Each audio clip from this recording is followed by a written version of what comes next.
آپ کیوں لفظ جہاد سے ڈرتے ہیں؟ آپ کلمہ گو مسلمان ہیں، آپ کا قرآن جہاد کی بات کرتا ہے، رسول اللہ صلی اللہ علیہ وسلم جہاد کی بات کرتے ہیں، فقہا جہاد کی بات کرتے ہیں۔ جہاد ایک مستقل عنوان ہے دین اسلام کا، اور ہم ایسے لفظ سنتے ہیں تو مذاق اڑانا شروع کر دیتے ہیں۔ ملاؤں کا فتویٰ ہے، مولوی صاحبان نے پھر فتویٰ دے دیا، اب پہلے کون جائے گا وہاں پر جی؟ تو اس قسم کی چیزیں مسخرہ پن، اپنا مسخرہ کن یہ لوگ بند کریں۔ آج سے شرعی قانون سے، آج آپ کہیں پاکستان میں شریعت ہو کیا ہو جائے گا، لات کٹیں گے، گردن کٹے گا، فلاں کٹے گا، فلاں کٹے گا۔ اپنے دین جس پر ہم ایمان لا کر مسلمانوں کے صف میں اپنے آپ کو شریک کرتے ہیں، اپنا مسلمان اپنے دین سے ڈر رہا ہے، اور یہ دین صرف مولوی کا ہے۔ جس طرح میں کلمہ گو ہوں، آپ اس طرح کلمہ گو ہیں، جس طرح میں نماز پڑھتا ہوں آپ اس طرح نماز پڑھتے ہیں۔ کبھی رسول اللہ صلی اللہ علیہ وسلم نے فرمایا کہ ایک زمانہ آ جائے گا کہ اسلام کی بات کرنا ایسا ہوگا جیسے مٹھی میں آدمی انگارہ پکڑے۔ یہی صورتحال اب آ گئی ہے کہ دین اسلام کو ہم عجوبہ سمجھ رہے ہیں، دین اسلام کو ہم کوئی ایک ایسا اجنبی چیز سمجھ رہے ہیں۔ تو الاسلام غریب و سیعود غریبا، رسول اللہ نے فرمایا کہ آج بھی اسلام جو ہے وہ ناآشنا چیز ہے، ایک زمانہ آئے گا جب پھر اسلام ایک دفعہ ناآشنا چیز تصور کی جائے گی۔ یہ خرابیاں ہیں ہمارے اندر، یہ کمزوریاں ہیں۔ ہر مسلمان کو اپنے اندر کی اصلاح کرنی چاہیے۔ جہاد کا مذاق اڑانا، اب جہاد کیا غزے کا مسلمان اور فلسطین کا مسلمان جس پر ایک غیر مسلم قابض ہے، مسجد اقصی پر قابض ہے، اس کو چھڑانے کے لیے وہ قربانیاں دے رہے ہیں، اور عالم دین اس کو جہاد کہہ رہا ہے، اور آپ جہاد کا مذاق اڑا رہے ہیں؟ یہ فلسطینیوں کے ساتھ دشمنی ہے۔ افغانستان میں جہاد تھا، ہم جہاد کہتے تھے۔ اسلامی دنیا منقسم ہے 57 یا 58 اسلامی ممالک میں، تو جغرافیائی طور پر ہر ملک کے اندر کے حالات اپنے ہو جاتے ہیں۔ اس طرح کے فیصلے جو ہیں ہر ملک اپنے ماحول کے تحت کرتا ہے۔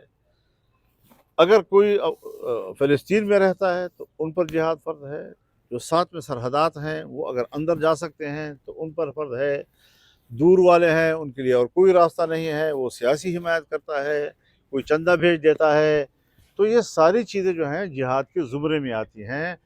براہ راست لڑنا یا لڑنے والے کو سپورٹ دینا، مالی سپورٹ دینا، اخلاقی سپورٹ دینا، سیاسی سپورٹ دینا۔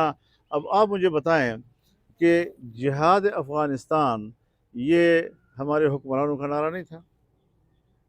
وہاں تو آپ جہاد کا لفظ کے خلاف بول بھی نہیں سکتے تھے۔ کیا کشمیر میں جو آپ لڑ رہے ہیں، کیا یہ جہاد کے زمرے میں آپ آج تک اس سے دستبردار ہوئے ہیں؟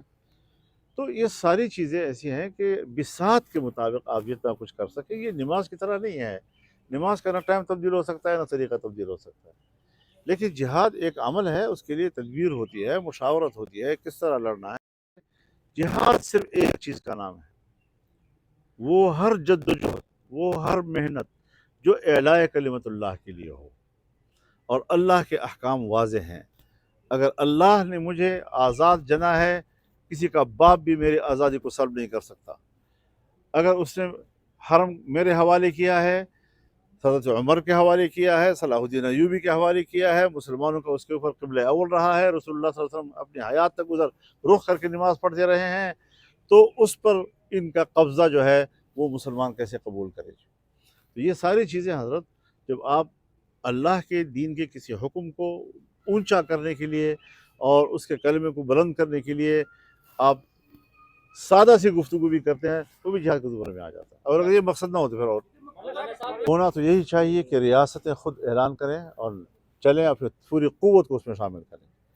کیا ہم کہتے ہیں پاکستان کا ایٹم بم، اسلامی ایٹم بم، امت مسلمہ کا ایٹم بم، ہمارا نہیں ہو سکا تو دنیا کا کیسے ہوگا؟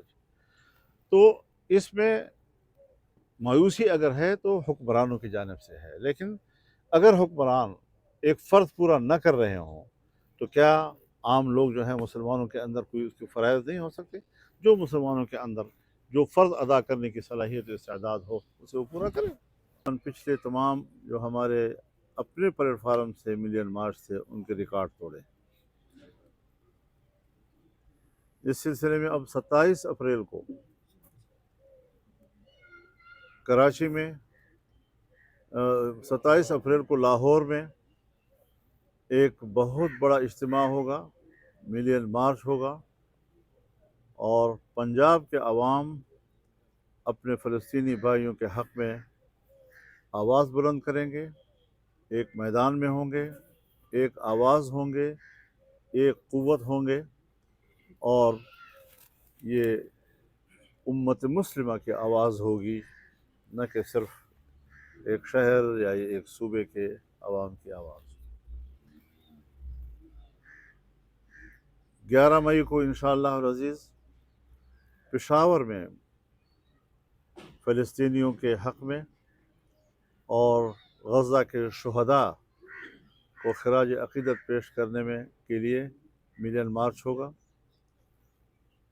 اسی طریقے سے 15 مئی کو اسی عنوان سے کوئٹہ میں ملین مارچ ہوگا۔ پاکستان کی آواز اب دنیا تک پہنچتی ہے اور پورے امت مسلمہ کی آواز بن چکی ہے، جو مسلم دنیا کے حکمرانوں کو بھی جھنجھوڑ رہی ہے اور خود مسلم امہ کی آواز بھی بن رہی ہے۔ یہ شرف اگر پاکستان کو حاصل ہے تو ہمیں اللہ کا شکر گزار ہونا چاہیے۔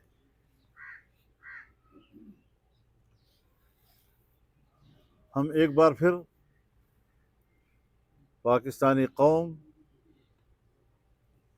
پاکستان کا جو کاروباری طبقہ ہے، تاجر حضرات ہیں ان سے بالخصوص، اور عام آدمی اپنے بساط کے مطابق مالی جہاد میں شریک ہوں۔ سیاسی طور پر میری مکمل سپورٹ ان کو ہونی چاہیے۔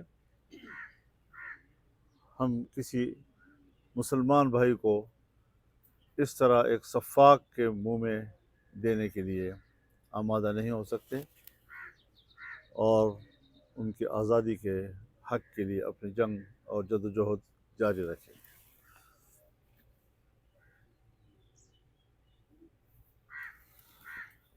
اس وقت ملک میں اور خاص طور پر خیبر پختونخوا، بلوچستان، سندھ، بدامنی کی صورتحال اب ناقابل بیان ہے۔ کوئی حکومتی ریٹ نہیں ہے کہیں پہ، مسلح تنظیمیں، مسلح گروہ دندناتے پھر رہے ہیں، اور عام لوگ نہ اپنے بچوں کو اسکولوں میں بھیج سکتے ہیں،